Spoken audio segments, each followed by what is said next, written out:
ఇవే కాదు ఇంకా చాలా మంది ఒక ఆయన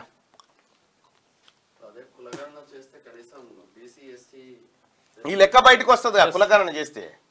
అయితే విషయం ఏంటంటే తెలంగాణ రాష్ట్రంలో అన్న జర మా లెక్క చెప్పు అని ఒక ఆయన అంటా ఉండు. వాళ్ళ లెక్క ఏంది ఒకసారి చూద్దాం. ఇక్కడ గొల్ల వాళ్ళు యాదవులు ఆయన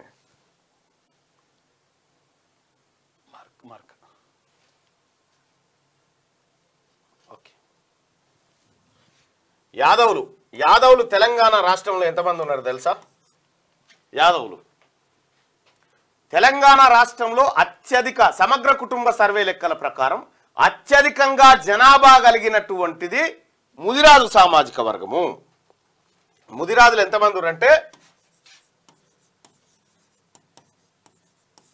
సమగ్ర కుటుంబ సర్వే ప్రకారం 24,28,942 ఇంతమంది ముదిరాజులు ఉన్నారు. వాస్తవానికి 1,00,000కు ఒక ఎమ్మెల్యే గెలవాలనుకుంటే ఇప్పుడు ముదిరాజులు ఎంతమంది ఎమ్మెల్యేలు కావాలి? 24 మంది ఎమ్మెల్యేలు కావాలి. ఎంతమంది ఎమ్మెల్యేలు అయ్యారు ఇప్పుడు? ఒక్కడే. మరి ముదిరాజులకేని 23 సీట్లు ఎవరికి పోయినట్టు ఆలోచన చేసుకోరు. యాదవుల జనాభా ఎంత ఉందంటే తెలంగాణ రాష్ట్రంలో second largest population community Yadava. ఎంత యాదవులు అంటే 19,77,368 మంది. 19,77,368 మంది యాదవులు ఉన్నారు. ఇక యాదవులు కుర్మా అని ఉంటుంది ఇంకో సామాజిక వర్గం, కుర్మ సామాజిక వర్గం. గొల్ల కుర్మ రెండు కలిపి మెజారిటీ పీపుల్ ఉంటారు. కుర్మ వాళ్ళు ఎంతమంది ఉంటారు అనుకుంటున్నారు మీరు? ఒకసారి కామెంట్లో తెలియజేయండి. అంటే మీ ఎక్స్పెక్టేషన్స్ ఏంది?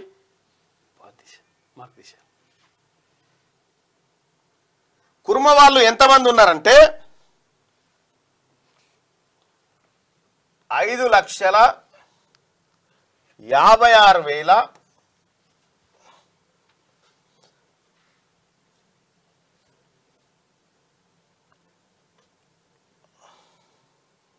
5,56,612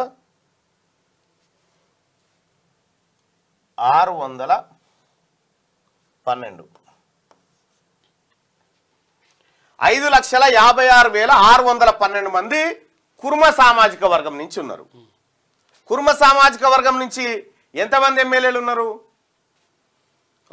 ఒకడు బీర్లాయిలే ఉన్నాడు. అంటే ఆడికాడికి ఇంకొకటి 2 రావాల్సిందే, అది పోయింది. ఈ గొల్ల కుర్మలు ఇద్దరు కలిస్తే 25 లక్షల మంది అవుతారు. అయితే ఇక్కడ ఒక్క ముదిరాజ్ సామాజిక వీళ్ళకే దాదాపుగా 24 సీట్లు రావాలి. ఈ రెండు కలిసి 25 రావాలి. వీళ్ళకి కలిసి 25 సీట్లు రావాలి గొల్ల కుర్మ కలిస్తే. ఇక్కడ తెలంగాణ రాష్ట్రంలో ఇంకొక బలమైన సామాజిక వర్గం గౌడ సామాజిక వర్గం. గౌడ సామాజిక వర్గం వాళ్ళ ఎన్నున్నాయి తెలుసా? జనాభా 15,76,297 మంది గౌడ సామాజిక వర్గం ఉన్నారు. 15,76,297 మంది గౌడ సామాజిక వర్గం. వీళ్ళకి ఎన్ని రావాలి? దాదాపుగా 15 సీట్లు రావాలి. ఈ కుర్మ సామాజిక వర్గానికి 5 సీట్ల వరకు రావాలి. తెలంగాణ రాష్ట్రంలో ఇక గౌడ్స్ తర్వాత బలమైన సామాజిక వర్గం వచ్చేసి మున్నూరు కాపు. మున్నూరు కాపులు ఎంకే 13,05,296. వీళ్ళెంతమంది ఉండాలి? 13 మంది ఎమ్మెల్యేలు ఉండాలి. ఇక్కడ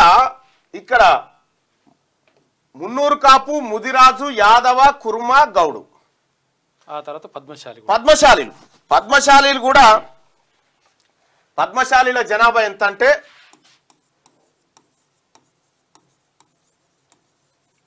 5,00,000 12,15,078 మంది ఉన్నారు.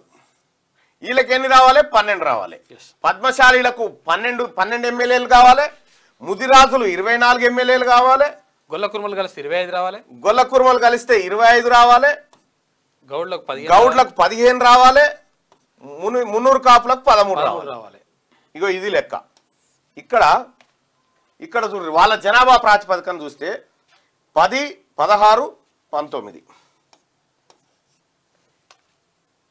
6, 7, 8, 89 మంది ఎమ్మెల్యేలు వీళ్ళు కావాలి. 89 మంది ఎమ్మెల్యేలు వీళ్ళు కావాలి లెక్కకు, వీళ్ళ జనాభా ప్రాతిపదిక. ఇంకా చాలా ఉన్నాయి బీసీ కులాల్లో. అయితే బీసీలో ఉన్నటువంటి ఎంబీసీల కోటా కూడా దీంట్లోంచే తీయాలి.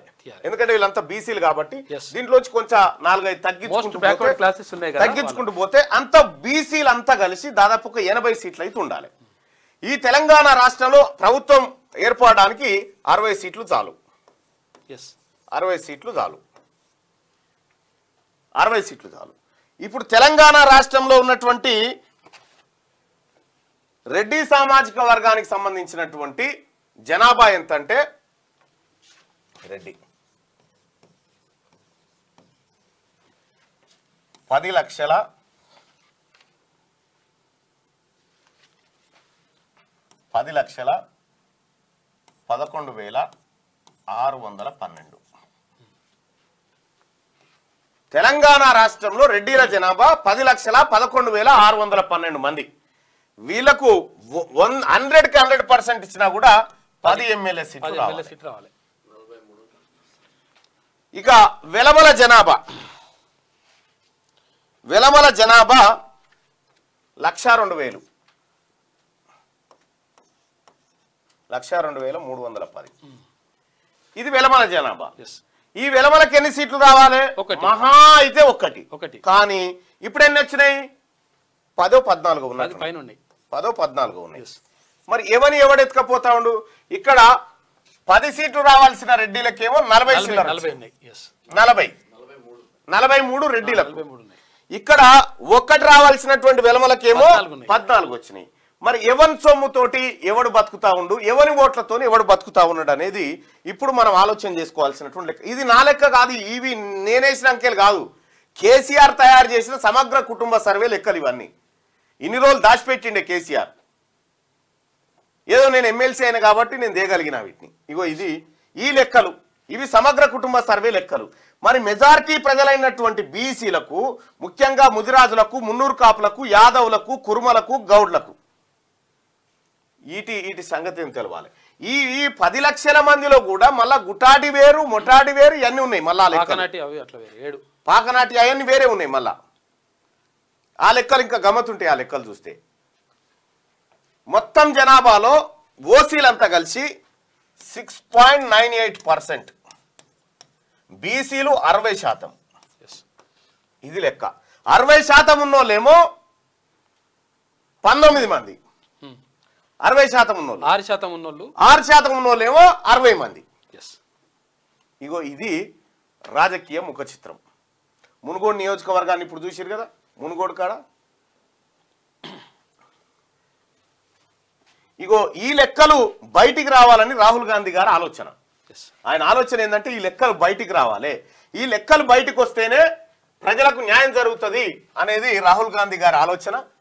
దానికోసమే మా ప్రయత్నం అంతా. Then why did you support Revanth Reddy to become CM? You should have supported Batti Vikramarka. ఒక విషయం ఏం చెప్తా ఉన్నంటే, నేను మొన్ననే చెప్పిన, రేవంత్ రెడ్డి గారిని ముఖ్యమంత్రిని చేసుకోవడం కోసం బీసీ ప్రజలు ఓట్లేయలేదు. కేసీఆర్ మీద కోపంతో వేసిరు ఇక్కడ కాంగ్రెస్ పార్టీ అధిష్టానం రేవంత్ రెడ్డి గారిని సీఎం గా నిర్ణయించింది. వాళ్ళు తీసుకుంది అధిష్టాన నిర్ణయం. అది ఏమైంది మల్లన్న గారు, కొంతమంది నా లెక్క తప్పు అని అడుగుతున్నారు కదా, వాళ్ళ లెక్క తెలుసుకోలేరా? ఒకరు చెప్తేనే తెలుసుకుంటారా? ప్రతి ఒక్కరు తమ కులాల లెక్క ఏంటో వాళ్ళే తెలుసుకున్నప్పుడే బాగుపడతారు. ఎస్ చెప్పంటారు కదా, చెప్పడం ఏంది, వాళ్ళే తెలుసుకోవాలి కదా అంటున్నారు. రైట్. బంజారాలది, దళితులది, డక్కలోల కానించి లెక్కలు ఉన్నాయి. డక్కలోల దగ్గర నుంచి లెక్కలు ఉన్నాయి. దయచేసి మార్నింగ్ న్యూస్ ని లైక్ చేయండి సోదరులారా. ఇది మునుగోడు నియోజకవర్గానికి సంబంధించినటువంటి ఈడబ్ల్యూఎస్ తో ఎస్సీలకు అన్యాయం, ఒక్క ఎస్సీలే కాదు అందరికి అన్యాయమే. క్యూ న్యూస్ ఛానల్లో పనిచేయటకు అనుభవం గల సీనియర్ వీడియో ఎడిటర్స్ కావాలను సంప్రదించవలసిన నెంబర్ 8688926084. qnewsads@gmail.com ను సంప్రదించండి. లైక్ చేయండి.